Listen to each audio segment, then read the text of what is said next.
Bienvenue dans le podcast Autour d'un café éclairé, qui mêle naturopathie, science et médecine le temps d'un café en votre compagnie. Moi, c'est Mathieu Dorido, naturopathe et praticien en santé fonctionnelle. Ce podcast a pour but, au travers des différents épisodes, de nous en apprendre plus sur les fonctions de notre corps et sur la vision de la naturopathie moderne et scientifique. Alors, préparez-vous une boisson et rejoignez-moi autour d'un café. Je vous souhaite une agréable écoute. Et bonjour à toutes et à tous, j'espère que vous allez tous bien et que vous avez passé une très bonne journée. Pour moi, c'était une très bonne journée, elle a été très productive et très complète entre les consultations, les rédactions des programmes, j'ai aussi fait une publication Instagram ce matin, j'ai entretenu mon site internet, j'ai commencé la rédaction d'un article, j'ai échangé, répondu aux mails avec quasiment tous mes consultants, du coup j'ai plus trop de retard sur ce point-là. Donc je suis vraiment content de cette journée, super productive et j'ai rattrapé le retard et ça c'est un gros point. En tout cas, aujourd'hui on se retrouve pour le 9e épisode du podcast qui va parler de la thyroïde et de l'écosystème intestinal, leurs liens et leur impact l'un sur l'autre. L'idée m'est venue tout à l'heure quand j'étais en consultation. C'est un point que j'aborde souvent avec les personnes que je rencontre et qui ont des problématiques thyroïdiennes. La plupart ont aussi des problématiques au niveau de leur intestin. Et à chaque fois, je répète la même chose. Je leur explique le lien qui est très important entre les deux. Pourquoi est-ce que c'est intéressant de commencer à accompagner sur les troubles digestifs dans l'accompagnement de la thyroïde. Donc, je me suis dit, il faut absolument que j'en fasse un podcast parce que c'est pas spécialement connu et pourtant juste avec ce travail-là, bien qu'il soit pas forcément simple pour tout le monde, mais rien qu'avec ce travail-là, on a des résultats qui sont vraiment très très bons sur les dysfonctions thyroïdiennes, qu'elles soient hypothyroïdiennes, donc le ralentissement de la thyroïde, ou hyperthyroïdienne, donc l'accélération du fonctionnement de la thyroïde. Donc ça s'inscrit un petit peu dans tous les autres podcasts que j'ai pu faire concernant le système digestif. On va rebondir un petit peu dessus. Et si vous avez écouté les autres, ce sera d'autant plus facile pour comprendre tout ce que je vais vous dire dans cet épisode. En tout cas, pour remettre un petit peu les bases de la digestion, vous avez compris que le système digestif, c'est un ensemble de plusieurs fonctions qui commencent de la bouche, qui après va au niveau de l'estomac, les différents intestins, en passant bien sûr par le foie, le pancréas avec la libération des enzymes, de la bile, et pour finir jusqu'au sel. Tout ça, c'est un système qui est complet, qui permet d'absorber, de digérer tous les aliments, et derrière, du coup, de faire passer tous les micronutriments au niveau du sang. Et si vous vous rappelez un des premiers épisodes, je ne sais plus exactement c'est lequel, mais un des premiers épisodes que j'avais fait sur le fonctionnement thyroïdien, vous avez compris que la thyroïde, c'est un organe qui est extrêmement sensible à son univers micronutritionnel. Elle a besoin d'énormément de micronutriments, elle a besoin d'énormément de nutriments aussi pour bien fonctionner. Et qu'est-ce qui conditionne du coup ces nutriments, ces micronutriments, leur absorption ? C'est bien votre digestion. Et c'est là où c'est intéressant de regarder ce qui se passe au niveau du système digestif et notamment au niveau du coup du système intestinal, puisque c'est dans le système intestinal qu'on absorbe quasiment tous les micronutriments. Donc, petit rappel sur les micronutriments qui sont nécessaires à la thyroïde. Donc, on va avoir l'iode, bien sûr, qui est un micronutriment qui est utilisé d'ailleurs uniquement par la thyroïde. On va avoir aussi le fer, le sélénium, le zinc, le magnésium, le fer, j'ai déjà dit, le cuivre, le manganèse, la vitamine E, la vitamine B12, la vitamine A et la vitamine D. Vous voyez, ils sont nombreux et donc plus ils sont nombreux, plus on a de chances d'avoir des carences au niveau de ces nutriments. Si je prends juste l'exemple de la vitamine D, que j'avais d'ailleurs abordé lors de l'épisode précédent sur la digestion des graisses, la vitamine D, on est 90% en France à être carencé. Donc si on est carencé en vitamine D, derrière, la thyroïde, il lui manquera un nutriment nécessaire à son bon fonctionnement. Ça va entraîner du coup des dysfonctions à ce niveau-là. Donc tous ces nutriments, vous l'avez compris, ils arrivent la plupart de votre alimentation, ils nécessitent une bonne digestion pour être ensuite bien absorbés. Absorbés au niveau des intestins. Qu'est-ce qui se passe au niveau des intestins? On a 3 fonctions, je vais en parler de 2 aujourd'hui. On va avoir votre microbiote intestinal, donc tout ce qui va être les bactéries présentes au niveau de vos différents intestins, et on va avoir la paroi de votre intestin. C'est l'ensemble de cellules qui constituent le pourtour du coup de votre intestin et qui va permettre d'absorber ce qui se trouve dans votre intestin pour les faire passer dans le sang. Donc premièrement, notre microbiote intestinal. On va retrouver 2 microbiotes intestinales, un microbiote de putréfaction, un microbiote de fermentation. Donc le premier qui est majoritairement situé dans le côlon descendant, donc du coup votre côlon à gauche de votre corps, il va s'occuper de tout ce qui est digestion des protéines. Tandis que le deuxième, le microbiote de fermentation, il s'occupe de tout ce qui est digestion des légumes, des légumineuses, des fibres en tout cas. Avoir une bonne répartition entre ces 2 microbiotes est très important, parce que si vous en avez un qui est déséquilibré, on aura forcément une mauvaise digestion de certains de vos aliments. Donc qui dit mauvaise digestion dit mauvaise absorption. Et on en a un qui est fondamentalement plus important que l'autre sur l'impact de la thyroïde en tout cas, c'est le microbiote de putréfaction. Pourquoi ? Parce que les bactéries qui composent votre microbiote de putréfaction, elles sont composées, leur paroi est composée de certains éléments et on va retrouver des espèces de poils dessus, des lipopolysaccharides exactement, et ces poils sont reconnus par votre système immunitaire au niveau de votre intestin comme quelque chose de nocif, ce qui va créer derrière des mini-réactions immunitaires, en tout cas une mise en alerte de votre système immunitaire qui va créer de l'inflammation. Et l'inflammation est délétère pour le fonctionnement thyroïdien. J'y reviendrai un petit peu après, gardez ça en tout cas en mémoire. Le microbiote de putréfaction en excès va créer un excès d'inflammation qui sera délétère. Donc on a déjà 2 microbiotes à favoriser, à chouchouter pour avoir une bonne digestion, une bonne absorption de nutriments pour la thyroïde. Deuxièmement, on aura du coup la paroi intestinale. La paroi intestinale, on va retrouver différents types de cellules et il faut savoir que sur ces cellules, on a des récepteurs, des transporteurs des nutriments. Donc il faut qu'on ait une paroi intestinale qui soit de bonne qualité afin de pouvoir absorber correctement nos aliments, nos micronutriments. Donc c'est déjà 2 fonctions indispensables au niveau de votre intestin qui vont conditionner derrière le bon fonctionnement thyroïdien. Et c'est pas fini. J'imagine qu'il y en a certains qui ont entendu parler de l'hyperperméabilité intestinale. C'est en gros, pour simplifier les choses, quand les cellules de votre intestin ne sont plus serrées les unes contre les autres, ça crée des petits trous en fait. Et bien dans ces petits trous, on peut avoir des métabolites, certaines molécules qui vont passer, et ces molécules vont avoir la fâcheuse tendance à venir se fixer sur des récepteurs participant au fonctionnement thyroïdien. Et quand ils viennent se mettre au niveau de ces récepteurs, ça va empêcher la bonne communication de, par exemple, la TSH pour la thyroïde ou des hormones T3 qui sont les hormones actives de la thyroïde.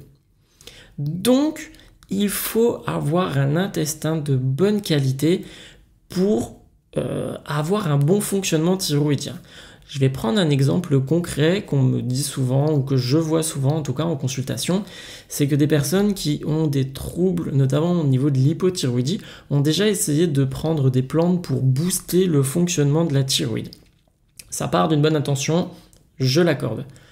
Par contre, si vous boostez le fonctionnement de la thyroïde, mais que vous n'avez pas les matériaux nécessaires à la construction des hormones thyroïdiennes ou à la conversion des hormones thyroïdiennes, c'est augmenter la cadence d'une machine qui ne peut pas produire par manque de matériel. Donc, si avant vous n'avez pas optimisé vos apports alimentaires, si vous n'avez pas travaillé sur votre digestion, si vous n'avez pas travaillé sur votre intestin, il n'y a pas énormément de bénéfices à aller prendre des plantes qui vont booster la fonction thyroïdienne. Et c'est souvent ça que je retrouve en consultation, c'est souvent ça que j'explique. La digestion et l'intestin, c'est primordial, c'est ce qui apporte à votre corps absolument tous les matériaux nécessaires pour le bon fonctionnement de votre organisme.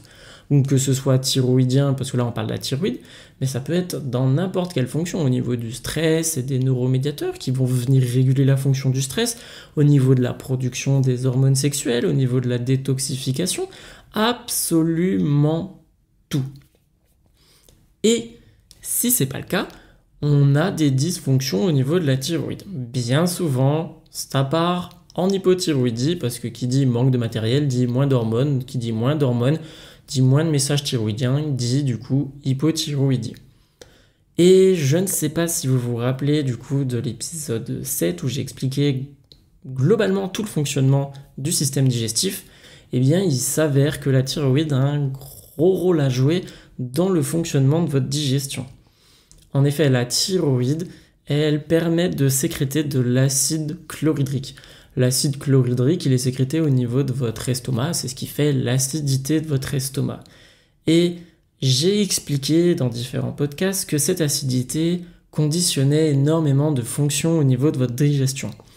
L'acidité permet d'activer les enzymes digestives, elle permet de libérer la bile au niveau de la première partie de l'intestin grêle, donc de bien digérer les graisses. Elle permet aussi de libérer les sucs pancréatiques qui vont permettre de digérer les protéines en gros. Sans acidité gastrique, vous avez une digestion qui est altérée. Absolument toute la digestion est altérée, donc qui dit digestion altérée dit mauvaise absorption des nutriments.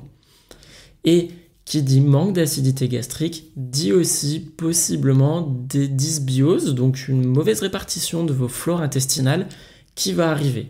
Parce que, je ne sais pas, pareil si vous vous rappelez, mais l'acidité gastrique permet de libérer la bile, et la libération de la bile vient régulariser, pour simplifier, les différentes concentrations de bactéries au niveau de vos intestins.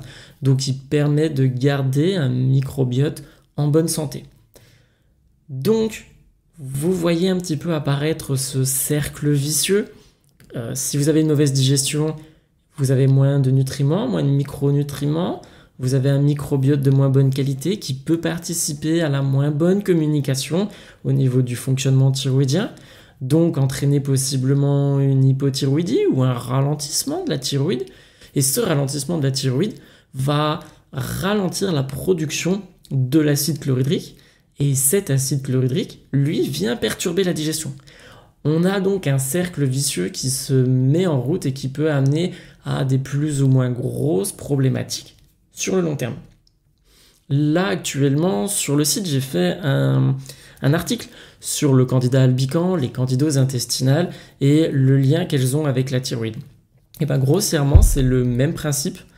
La candidose va arriver suite à un déséquilibre de la flore intestinale, un manque d'acidité gastrique, un affaiblissement de notre système immunitaire, des facteurs de stress, des choses comme ça.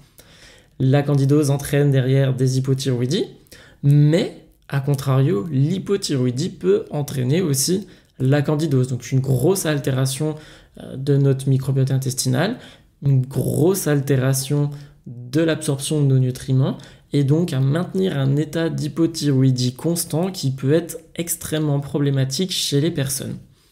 C'est pourquoi il faut vraiment faire attention à votre digestion, encore une fois, parce qu'elle conditionne énormément de fonctions dans votre digestion. Et il faut faire attention aussi dans des états d'hypothyroïdie qui peuvent arriver suite à des états de stress tout simplement, ou suite à d'autres maladies, ou à des médicaments, ou à un surdosage de compléments alimentaires. Il faut faire attention à tout ça. Si vous êtes en hypothyroïdie, faites en sorte de bien entretenir aussi votre digestion pour pas l'amener à créer du coup ces troubles-là qui vont entretenir l'hypothyroïdie. Et ça, c'est bien trop souvent oublié. Donc, pour tous ceux qui écoutent, pour les thérapeutes, pour les personnes qui ont des troubles de la thyroïde, un premier pas qui serait intéressant de faire, c'est du coup venir travailler sur votre paroi intestinale, travailler sur votre microbiote, regarder quel type de dysbiose vous avez, regarder quels aliments vous troublent votre digestion et regardez à quel niveau se situe votre thyroïde actuellement pour être sûr qu'elle n'impacte pas votre digestion ou que la digestion n'impacte pas votre thyroïde. Parce que c'est le meilleur moyen d'entraîner des troubles sur le court terme qui sont pas trop dérangeants, sur le moyen terme qui sont beaucoup plus dérangeants et sur le long terme qui va entraîner d'autres troubles de la digestion ou de la sphère hormonale. Et je voulais faire une petite aparté aussi sur Hashimoto et sur base d'eau, puisque on en a de plus en plus, dû à notre alimentation, dû aux polluants, mais dû aussi à la banalisation des troubles digestifs.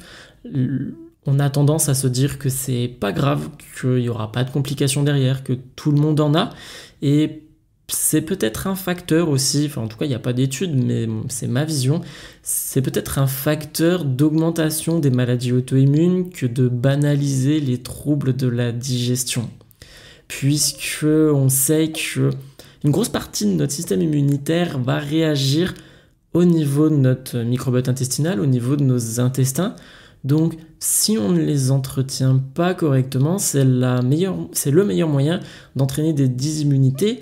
Ces troubles en fait des réactions immunitaires suite à différents stimuli, et la plupart étant au niveau de notre intestin, on favorise les chances de créer des maladies autour de l'immunité, donc typiquement les maladies auto-immunes ou les cancers. Donc arrêtons de banaliser les troubles de la digestion, faisons attention à notre alimentation, faisons attention à notre apport de micronutriments, faisons attention tout simplement à notre corps, restons à l'écoute de ce qu'il nous transmet et ça permettra de prévenir quasiment, pas tous les troubles de santé, mais une grosse partie des troubles que l'on peut avoir, et notamment les maladies de notre société, les maladies modernes comme on les appelle. Les troubles métaboliques, les stéatoses hépatiques non alcooliques, encore une fois les maladies auto-immunes, les cancers, etc. Donc, faites attention à vous, faites attention à votre digestion, c'est ultra important. Eh bien, j'arrive au bout de ce court épisode, mais de ce que j'ai cru comprendre, vous préférez les épisodes qui sont un petit peu courts, ça prend un peu moins de temps, ça mobilise un petit peu moins de temps de cerveau dans votre quotidien, donc on va s'arrêter là-dessus et puis je continuerai toutes mes explications au gré de mes podcasts. En tout cas, merci de m'avoir écouté, n'hésitez pas à me faire vos retours comme d'habitude, n'hésitez pas à vous abonner, c'est ce qui permet de faire vivre ce podcast, ou en tout cas de me motiver encore plus à faire des podcasts. Et je vous dis à bientôt et je vous souhaite à toutes et à tous une très bonne fin de journée.